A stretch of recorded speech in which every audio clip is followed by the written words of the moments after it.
আসসালামু আলাইকুম।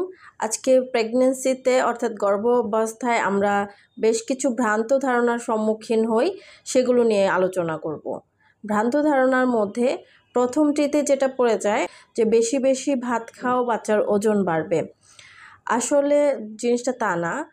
ভাত অবশ্যই খাবে না তা না, বাট বেশি বেশি খাওয়ার কোনো প্রয়োজন নাই। অতিরিক্ত কার্বোহাইড্রেট মার ওজন বাড়ানো বা গর্ভাবস্থায় বিভিন্ন জটিলতা নিয়ে আসার জন্য দায়ী হয়ে থাকে। ভাত কার্বোহাইড্রেটের একটা সোর্স, অবশ্যই সে খাবে, তার যতটুকু প্রয়োজন ততটুকুই। বাচ্চার জন্য অনেক বেশি কার্বোহাইড্রেট লাগছে না, যেহেতু বাচ্চা গঠন হচ্ছে, বড় হচ্ছে, সেহেতু তার জন্য পর্যাপ্ত পরিমাণে protein, vitamin, minerals, good fat এগুলো বেশি পরিমাণে লাগছে। সামান্য পরিমাণে কার্বোহাইড্রেট লাগছে যা তার মার শরীর থেকে নিয়ে নিতে পারবে। এটাতে মাকে বেশি বেশি ভাত খেতে হবে এমন কিছু না। আবার ভাত বাদ দিবে না, অনেকেই আবার বেশি সচেতন হয়ে ভাত বাদ দিয়ে দেয়। ভাত বাদ দিলে আমাদের বেশ কিছু কমপ্লিকেশন শুরু হয়ে যায় এবং দেখা যায় আমাদের চুল পড়া অথবা অন্যান্য কমপ্লিকেশন হয়। ভাতে গ্যাস করে না, সো ভাত রাখতে পারবে, সমস্যা নেই, কিন্তু পরিমিত খেলেই চলবে। আরেকটি ভ্রান্ত ধারণা হলো মা যা ইচ্ছা তা খেতে চাইলে তাই তাকে খেতে দিতে হবে। এমন কোনো কথা নাই। অ্যাকচুয়ালি যেহেতু বাচ্চা বিল্ড আপ হচ্ছে, গঠন হচ্ছে, বাচ্চার জন্য প্রয়োজনীয় জিনিসগুলোই সে সময় খাওয়া উচিত বা দেওয়া উচিত। মা অ্যাজ এ মাদার যখন সে চিন্তা করবে যে বাচ্চার জন্য এই জিনিসগুলো ভালো, বিশেষ করে protein, good fat, vitamin, minerals এগুলো ভালো, বিশেষ করে ভিটামিন মিনারেলসের মধ্যে আয়রন, ক্যালসিয়াম এই সময় অত্যন্ত জরুরি থাকে। ভিটামিন ডির জন্য অন্তত পক্ষে একটু রোদের আলোতে দাঁড়ানো, একটা হেলদি লাইফস্টাইল লিড করা, অ্যাক্টিভ থাকা, শুয়ে বসে না থাকা, এগুলোই কিন্তু এনাফ প্রেগনেন্সিতে।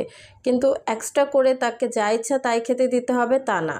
বর্তমান আরও একটা সমস্যা হলো বাইরে থেকে খাবারগুলো কিনে এনে তারা খেয়ে নিচ্ছে। সেক্ষেত্রে বাইরের খাবারে প্রচুর প্রিজারভেটিভ, টেস্টিং সল্ট এবং কিছু পুরা তেল থাকে, কেমিক্যাল থাকে, যেগুলো বাচ্চার বিভিন্ন ইনফেকশন তৈরি করতে পারে। বিশেষ করে কিডনিতে ইনফেকশন হওয়ার প্রবণতা বাড়ে। অনেক সময় অনেকেই বলে বেশি বেশি মিষ্টি খাও, বাচ্চার ব্রেন ভালো হবে।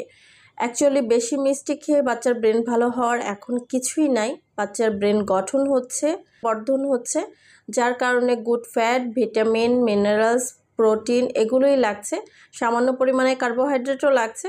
এগুলো সে তার মায়ের শরীর থেকে নিয়ে নিতে পারবে। সো পর্যাপ্ত পরিমাণে প্রোটিনবহুল খাবার ওনাকে দেন। গুড ফ্যাট যেমন বাদাম বা বীজ থেকে প্রাপ্ত যে ফ্যাটগুলো হয়ে থাকে, সামুদ্রিক মাছ থেকে প্রাপ্ত যে ফ্যাটগুলো হয়ে থাকে, অলিভ অয়েল, তেল, অ্যাভোকাডো, ডিমের কুসুম থেকে যে ফ্যাটগুলো হয়ে থাকে, এটাই বর্তমান বাচ্চার ব্রেন গঠনে কাজ করবে। অনেক সময় আমরা এটাও পাই যে বলা হয় যে মাকে কম খেতে দাও, বাচ্চা ছোট হবে, নর্মাল ডেলিভারির জন্য ইজি হবে।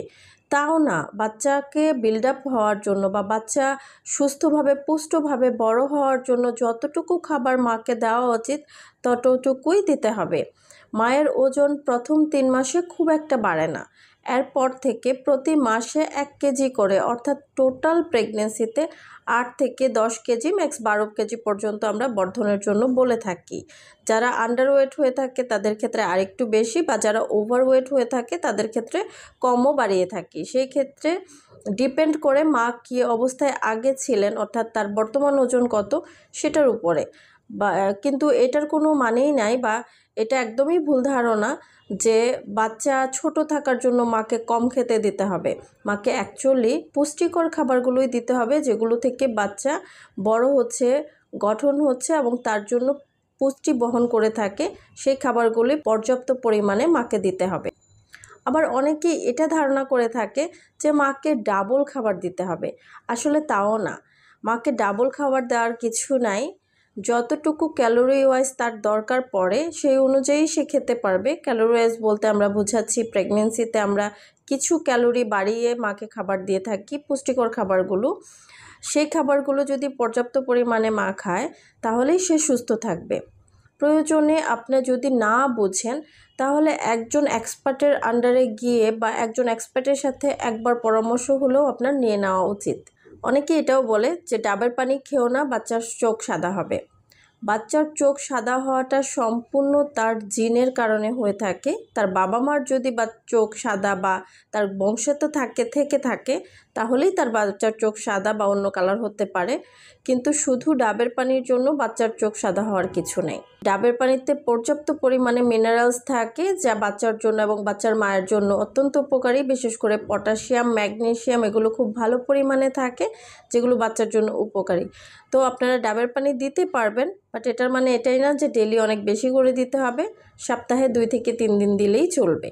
অনেক মারা এসে আমাকে বলে থাকে কলিজা বা গাজর খাওয়া তাদের জন্য নিষেধ কিনা। সেটা কলিজা বা গাজর খাওয়া নিষেধ না। কলিজা বা গাজরে পর্যাপ্ত পরিমাণে ভিটামিন এ থাকে, যেটা বাচ্চার জন্য উপকারী, কিন্তু লিমিটেড খাওয়াটাই ভালো। অতিরিক্ত যে কোনো কিছুই আমাদের কমপ্লিকেশন তৈরি করতে পারে। বিশেষ করে ভিটামিন এ অতিরিক্ত খেলে বা আধিক্য হলে অবশ্যই মিসক্যারেজের কিছু প্রবণতা বাড়ে যাদের হাই রিস্ক প্রেগনেন্সি থাকে। কিন্তু এটার মানে এটা না যে কলিজা খাবে না বা গাজর খাবে না। অবশ্যই গাজর বা কলিজা পরিমিত পরিমাণে খেতে পারবে। অনেকের ক্ষেত্রে পেঁপে, আনারস নিয়েও কিছু ভ্রান্ত ধারণা থাকে। অনেকেই বলে যে প্রেগনেন্সিতে টোটাল পেঁপে খাওয়া যাবে না বা আনারস খাওয়া যাবে না। সাধারণত আনারসে ব্রোমিন নামক এক ধরনের এনজাইম থাকে যেটা আমাদের প্রোটিন ভেঙে দিতে হেল্প করে। তো ওই ব্রোমিনের কারণে অনেক সময় দেখা যায় দুধের সাথে বা অন্য প্রোটিনের সাথে ইন্টারাপ্ট করে আমাদের ফুড পয়জনিং বা লুজ মোশন হওয়ার প্রবণতা চলে আসে। সেই ক্ষেত্রে প্রেগনেন্সিতে কোনো বিপর্যয় যেন না হয়, সেই ক্ষেত্রে অনেকেই অ্যাভয়েড করতে পারে। পেঁপের ক্ষেত্রেও তাই। পেঁপেতে প্রচুর পরিমাণে ভিটামিনস, মিনারেলস থাকে, পাশাপাশি পেপিন নামক এক ধরনের এনজাইম থাকে। এই পেপেন এনজাইম আমাদের প্রোটিন ভাঙতেও সাহায্য করে। কাঁচা পেঁপে বেশি পরিমাণে খেয়ে নিলে পেপেন এনজাইমের কারণে অনেকের ক্ষেত্রে মিসক্যারেজের জন্য দায়ী হতে পারে। অর্থাৎ যাদের হাই রিস্ক প্রেগনেন্সি থাকে তাদের ক্ষেত্রে মিসক্যারেজের জন্য দায়ী হতে পারে। দ্যাটস ওয়াই পেঁপেটাকে অনেকেই অ্যাভয়েড করে। পেঁপে অ্যাভয়েড করতে পারেন, কোনো সমস্যা নাই, কিন্তু খাওয়াই যাবে না এমন কোনো কথাও নাই। বিদেশে অনেক ডায়েটে পেঁপেকে সাজেস্ট করা হয়, কিন্তু এগুলো সব পরিমিত পরিমাণে খাওয়া যাবে এবং কমপ্লিট পাকা পেঁপে হতে হবে। কাঁচা পেঁপে কাঁচা অবস্থায় একটু অ্যাভয়েড করা ভালো, কিন্তু সব কিছুই পরিমিত পরিমাণে খাওয়াটাই বেস্ট আইডিয়া। আশা করি প্রেগনেন্সিতে এই ভ্রান্ত ধারণাগুলো ওভারকাম করে আপনারা একটা হেলদি প্রেগনেন্সি এনজয় করবেন। আজকে এ পর্যন্তই। ধন্যবাদ।